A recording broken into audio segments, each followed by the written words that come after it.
The fully electric Polestar 2 is finally in Australia, and needless to say, we have been excited to take a closer look at it.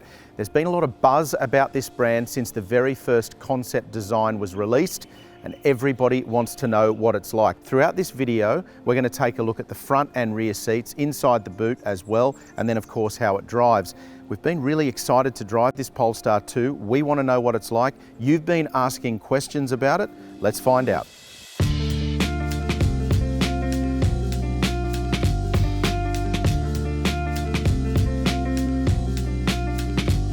On test, we've got the Polestar 2 long-range single motor, which starts from $68,400 before on-road costs and sits in the middle of the 3-model range.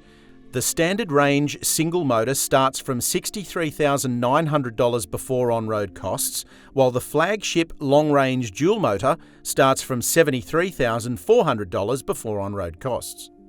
Powering the entry-level model is a 170 kilowatt, 330 newton metre electric motor on the front axle with a 67 kilowatt hour battery pack, delivering between 440 kilometres and 474 kilometres range with a 0 to 100 km an hour time of 7.4 seconds.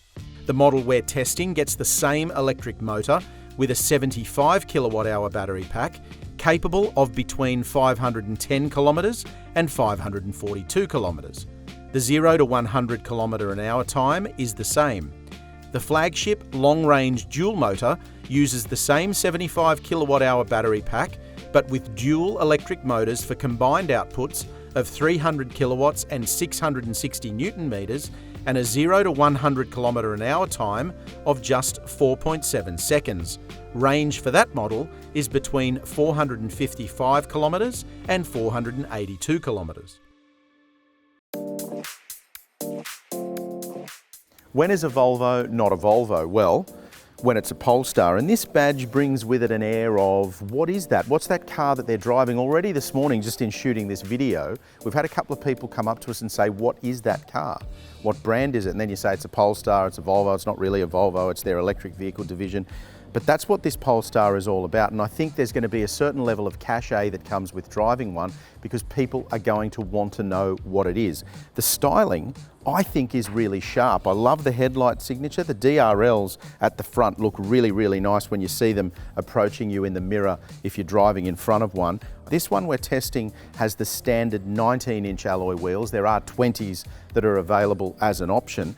One other exterior design feature that we really like, but you won't notice until you're behind the wheel driving the Polestar, is this really sleek exterior mirror design. The glass, the mirror section, goes edge to edge, and it's only a tiny detail, but we're so accustomed to a mirror being sunken into the housing that when you see one out at the edge like that and it goes edge to edge, it does look really premium, plus it's really visible.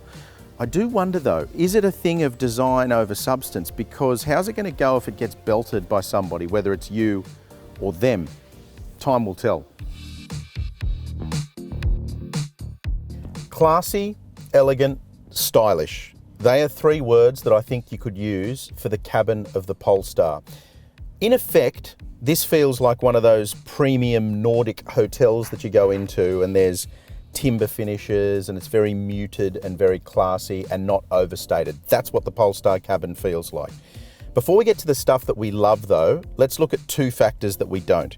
If I had one wish for automotive interior design, I would beg every designer to get rid of the piano black. Please get rid of the piano black. Just make it matte black, satin black, flat black, whatever you want to call it.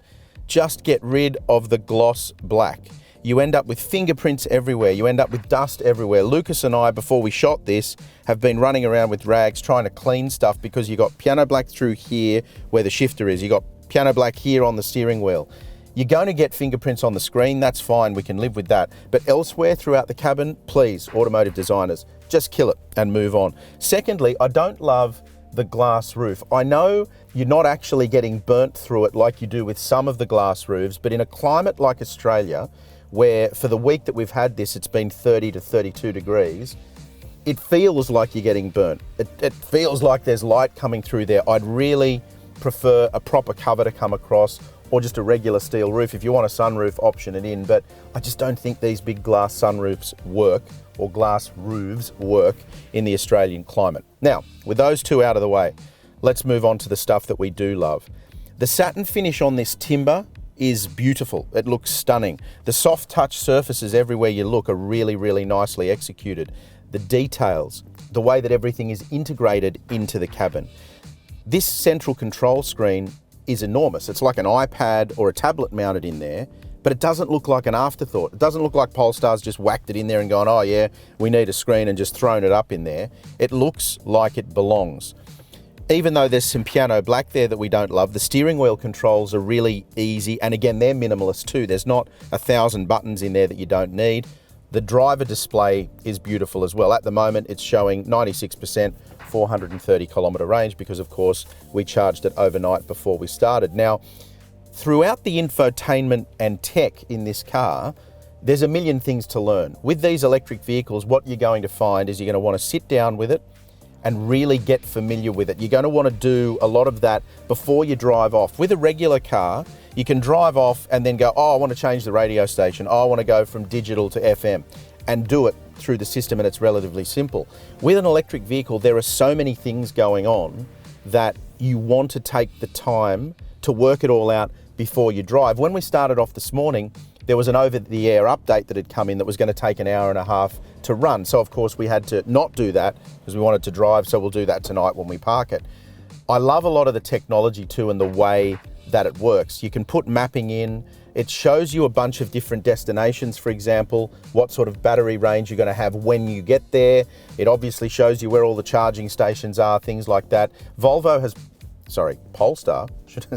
Polestar has integrated Google Mapping, for example, with their system, which is fantastic because for most of us, we mess around with Google Maps on our phones or our computers anyway, so we're familiar with it. I just love the way that this cabin is executed. It's comfortable, it's premium, and it is a really, really lovely place to be. And one other thing before we wrap up the front seat, Volvo seats. We talk about them all the time. I know that it might seem to you as the viewer or the reader that we go on about seats a little bit, but we spend a lot of time in cars. We spend hundreds and thousands of kilometres in cars testing, and if you're going to get in a car and knock off 400, 500, 600 Ks in half a day or a day, you want to be comfortable while you're doing it. Volvo seats are fantastic, and the front section of the Polestar cabin is a truly premium place to be. The sense of premium that you get from the front seat really does translate to the second row, but I have to say this is a little bit too tight for me back here. As always, that's my driving position there. I can get my knees either side of the seat, so that's okay, and I do have enough headroom just. It's pretty tight though, but I'm actually wedging my feet under the seat and I've got no room to move under there. So ankles are firmly back up against the bottom of this seat and my toes are wedged underneath the front seat. So unless I wanted the driver to lift this seat up and perhaps drive in an uncomfortable position for them, I'm going to be a little bit uncomfortable back here. Amenity is good. You get air conditioning vents, you get 2 USB-C ports, and you get heated seats as well. It's pretty comfortable. The seat itself is really good. You do sort of sit into it a little bit rather than on it. And like I said, there's enough headroom even if you're a little bit taller. So aside from the fact that the second row is a little bit compact, and I suppose if you've got young kids or teenage kids or kids who are just entering their teenage years, this will be fine. But if you carry adults around regularly, it's probably smarter to think of it as a 3-seater and don't use this seat behind a tall driver. There's also, of course, a continuation of the quality materials that have been used in the front seat. Leather, the materials that have been used, even this sort of satin finish on the door handles is really well executed. The switchgear feels really high quality. The leather on the seats, obviously, beautiful choice there. But just the soft touch surfaces and the way that everything is integrated and designed, I know I keep saying it, but it really does look like a classy cabin. Question we always ask ourselves with any new car, and channeling our inner quiz show host, is let's play a game of where have they hidden the boot button. No, it's not there. It's not in one of the tail lights, not down here. It is under here though. Sometimes they're in the most illogical places, or I should say the least logical place. So that's my regular work bag there, nothing too huge, of course. Good flat floor. It is a little bit low, the lip, so you're going to have to load things over and just be careful that you don't scratch this area. But the floor itself is flat. If you fold those back seats down, that goes through flat all the way also. And then of course you've got these little extra storage things that do really smart stuff, so you can stop bags sliding around. If you lift that up, you can put bags in front of that and then they won't move around. Storage under the floor there for all the electric cables. The one that's included with the car is in there. And there's a 12-volt outlet back there as well. So really, for the size of the vehicle and the segment that this sits in, that boot's pretty good. Now, one of the things about electric vehicles that you might find a little bit disconcerting, and I think you're going to have to get used to it because even for us it takes a little while, is that you close the door like I've just done and the Polestar is ready to go. There's no start button, so don't go looking either side of the steering wheel for that. We first saw it with the Tesla. Basically, unlocking the car and getting in and closing the door means it's ready to drive. So we are in the car, we're good to go. No park brake either. It's in park at the moment, but no park brake. I simply select drive, as I've done there, and then I move off. If you get in the Polestar 2 expecting it to be a premium driving experience, I tell you what, you're not going to be disappointed. This is beautifully quiet and insulated and incredibly smooth behind the wheel. There's a bunch of stuff that you can manipulate through the infotainment screen that change the way the vehicle feels to drive. Steering weight, the way the regen braking works, whether you have the little creep function like an automatic would have traditionally at a set of lights. You can manipulate all of that to make it drive exactly the way you want it to. But the experience of the Polestar 2 is incredibly enjoyable to drive at all times. I think the other thing that it does really well, and we're starting to expect this more and more with electric vehicles, is it hides its weight. It's obviously heavy because of the battery pack that it has, but you don't really feel that too much from behind the wheel. Previously, the first generation of electric vehicles really did feel heavy from behind the wheel. The Polestar 2 doesn't feel that way. It's a lot easier to drive and a lot less like a very different vehicle to drive than an electric vehicle can be. So I think that's a big tick as well. Does it feel premium enough? Does it feel like it justifies the price tag? I think it does. I think mid $60,000 range for this sort of vehicle is just about right if you don't add any options packs. And I think we're starting to get to the point with electric vehicles where we stop talking about how fast they are, because who cares? You've got to drive them every day, not race away from the traffic lights all the time. And we stop talking about the fact that they're too expensive. We just start talking about what you get for the money. And I think in the case of the Polestar 2, you get a premium product and a premium driving experience for the money.